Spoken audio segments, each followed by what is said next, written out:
Lösung war das Flipped Classroom-Konzept, was ich am Anfang gar nicht konnte, dann für irgendwelchen neumodischen Schnickschnack hielt, dann aber begriffen habe, dass das genau mir weiterhilft. Es eignet sich für alle diese Sachen sehr gut, wo man sich im Vorfeld in Ruhe mit der Technik und der ganzen Problematik auseinandersetzen kann. Jeder Student kann sein eigenes Lerntempo einnehmen.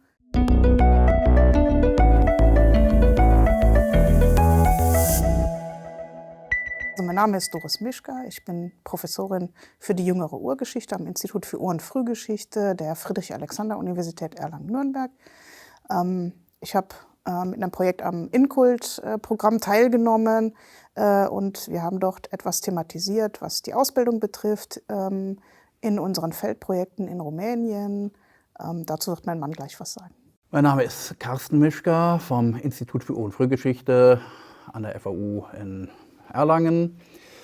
Ich habe dort eine Projektstelle für ein Projekt zur Erforschung der jüngeren Steinzeiten im Osten von Rumänien und bin darüber hinaus stark involviert in die komplette praktische Arbeit und praktische Ausbildung beim Institut, wenn es darum geht, Dinge zu vermessen, Dinge zu fotografieren, Sachen am Computer darzustellen und auszuwerten. Das ist mein hauptsächliches Spielfeld. Und dieses Spielfeld hat mich jetzt auch heute hierher gebracht, weil wir die Ausbildung in diesem Bereich deutlich effektivieren wollten und uns auf das INCULT-Experiment da mal eingelassen haben. Zur Ausbildung bei uns gehört immer der große praktische Teil. Man ist im Feld und auch gerne mal mit einer Grabungsmannschaft. Das sind 10, 15 Studierende aller Alters- und Kompetenzklassen. Es wird aber die Vermessung oder das Fotografieren oder was auch immer wir dort haben, nur an einem Gerät gemacht. Und insbesondere beim Vermessen ist das so, dass es ist schwierig, das den Leuten zu erklären. Es sieht immer so aus, einer steht am Messgerät, wie wir es hier mitgebracht haben. Einer kann nur durchgucken, da ist nur ein Okular dran, da ist nur eine Scheibe drauf mit einem Display, da ist nur ein Satz Tasten drauf. Einer zeigt es, vielleicht kann einer oder zwei zugucken, die anderen stehen drumherum. Ich erzähle als Ausbilder dasselbe immer und immer und immer wieder, 2 bis 8 Mal am Tag, das Ganze mal 5 in der Woche. Das ist alles äußerst wenig effektiv, wenn man bedenkt, wie viel am Ende hängen bleibt. Und vor allen Dingen, während ich das Ganze erzähle, läuft ja der ganze Grabungsbetrieb weiter. Wir verlieren dort Zeit. Dadurch, dass ich den Leuten dort mehrfach immer dasselbe erzähle. Lösung war das Flipped Classroom-Konzept, was ich am Anfang gar nicht konnte, dann für irgendwelchen neumodischen Schnickschnack hielt, dann aber begriffen habe, dass das genau mir weiterhilft. Wir haben das komplette Wissen, was man braucht, in kleine Filmschnipsel zerlegt, problemorientiert, dass die Studierenden halt schon vor der Maßnahme sich anschauen können, worauf kommt es an, was brauche ich vielleicht auch nicht, das wird da jeweils drin erklärt. Und im schlimmsten Falle, wenn ich am Gerät stehe und der Chef ist gerade mal nicht da, das passiert sehr häufig, kann ja nicht immer überall sein, meine Frau auch nicht, dann kann man noch mal kurz das Telefon rausholen und der große Klassiker, ja, dann guckst du halt mal eben auf YouTube nach. Da gibt es das Tutorium, das ist explizit dafür da. Nicht einer erzählt, viele stehen rum, sondern jeder hat das Wissen schon bevor er auf die Maßnahme kommt. Die kommen schon wissend dorthin. Und dann stellen sie nur noch Fragen wie, Entschuldigung, wie war das hier nochmal? Nicht, was tue ich hier eigentlich? Und das war unser Ansatz und der hat sich auch durchaus bewährt. Ja, also wir haben festgestellt, dass im Rahmen dieses, wir sagen manchmal ausgeflipptes Klassenzimmer, im Rahmen des Flipped Classroom, dass das gut geeignet ist als Format für alle, ich sag mal, technischen Geräte und ihre Anwendung, also Fotos, die Drohnen, die wir einsetzen, die Vermessung aller Art, Nivelliergerät. Also wir haben nicht zu allem jetzt Lehrfilm gemacht, die Geophysik machen wir. Das eignet sich für alle diese Sachen sehr gut, wo man sich im Vorfeld in Ruhe mit der Technik und der ganzen Problematik auseinandersetzen kann. Jeder Student kann sein eigenes Lerntempo einnehmen. kann mal Pause drücken, kann es langsamer abspielen lassen, wieder zurückspringen. Die GIS-Software-Sachen, das geht super. Und dann sind die auch spätestens, wenn sie so die ersten 1, 2 Feldmaßnahmen mitgemacht haben, ist ihnen klar, dass das etwas ist, woran sie nicht vorbeikommen, was sie unbedingt brauchen. Und dann ist die Motivation normalerweise auch da. Also da müssen wir dann nicht mehr pushen. Das ist dann irgendwie selbstverständlich. Also die Feldmaßnahme ist immer gleich aufgebaut. Also das sind keine Maßnahmen, die wir da machen, die nur für die Ausbildung sind, sondern wir haben da Forschungsgrabungen, also in diesem Fall ein DFG-gefördertes Projekt, da in der Moldau.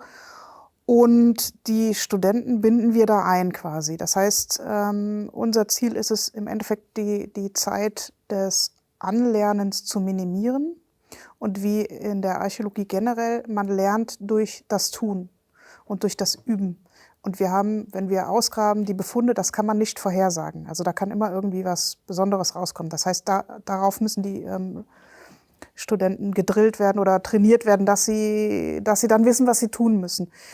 Das heißt, im Endeffekt gewinnen wir dadurch, dass da jetzt etwas mehr Vorkenntnisse da sind, vor allen Dingen in den ersten paar Tagen so viel Zeit, dass wir, ich sag mal, diese praktische Einarbeitung, also an sich ist es genau wie vorher, wir stehen an dem Gerät, wir zeigen das nochmal alles, aber dann kommt dieses, ach ja, ich erinnere mich, das habe ich im Video gesehen und ach ja, muss ich jetzt nicht, was muss ich jetzt machen? Ah ja, das muss ich machen. Dann müssen Sie vielleicht ab und zu nochmal nachgucken, wenn wir jetzt nicht verfügbar sind oder Sie fragen uns oder Sie fragen sich untereinander, das kommt jetzt auch verstärkt vor, ja, so weißt du noch, wie das geht. Und dadurch, ich kann das nicht genau sagen, ob sich wirklich die Zeit verkürzt. Hier geht es um Quantität, um Effektivität. Es fällt weg, große Mengen von Studenten klumpen sich 2 Stunden an einem Messgerät, während im Hintergrund nicht gearbeitet wird. Nur noch 1 bis 2 Leute sind damit betraut, der Rest lernt all die anderen Dinge, die dort auf seiner Ausgrabung zum Beispiel zu machen sind. Da muss geschaufelt werden, da muss Schubkarre gefahren werden, da muss man auch lernen, wie man zum Beispiel einen Bagger dabei irgendwie beobachtet, dass er die richtige Tiefe irgendwie trifft beim Ausgraben. Es gibt Dokumentation zu führen, es gibt so viele andere Sachen, die dann nicht stillstehen. Das Allerwichtigste ist es zu überprüfen, ob der Stoff, den man vermitteln will, Flipped Classroom geeignet ist. Insbesondere einführende Sachen sind sehr gut dafür geeignet. Sachen, wo immer wieder Sachen wiederholt werden oder auch technische Sachen, wo etwas an einem Gerät, an einem Computer vorgeführt wird, es kann ja auch ein Statistikprogramm sein, wenn ich jetzt in R irgendwelche Skripts vorführen möchte. Das funktioniert sehr gut.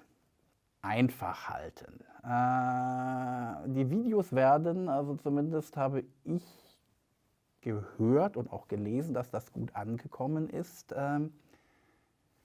Einfache Sprache, kurze Sätze, nicht irgendwie verklausuliert und ich weiß nicht was, dass man auch auf dem Niveau redet der Menschen, für die das Ganze produziert ist. Ich muss dort nicht zeigen, dass ich der tollste Mensch der Welt bin. Ich muss problemorientiert das einfach servieren. Nichts ist schlimmer als lange Videos. Da hat nämlich kein Mensch die Geduld zu, ich ja auch nicht. Also eine weitere Regel, besser viele kurze Videos als ein einzelnes langes. Niemand guckt sich gerne durch eine 44-minütige Dokumentation, wie eine spezielle Sache im Computerprogramm funktioniert. Nein, weil da sind garantiert 38 Minuten dabei, wo Kram drin ist, den ich schon kenne.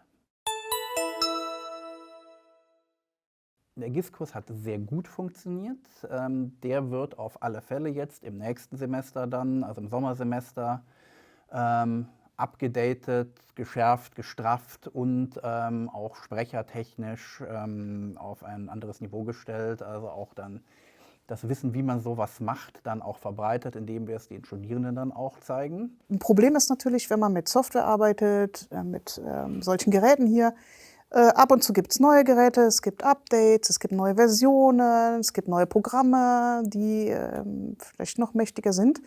Und die neue Idee ist jetzt, dass nicht, mein Mann tritt ja meistens in den Filmen auf, dass nicht, wie sagst du immer, der alte weiße Mann das macht, sondern dass wir jetzt mit den Studierenden sagen, wir möchten diese Filme reproduzieren mit den neuen Programmen und Geräten.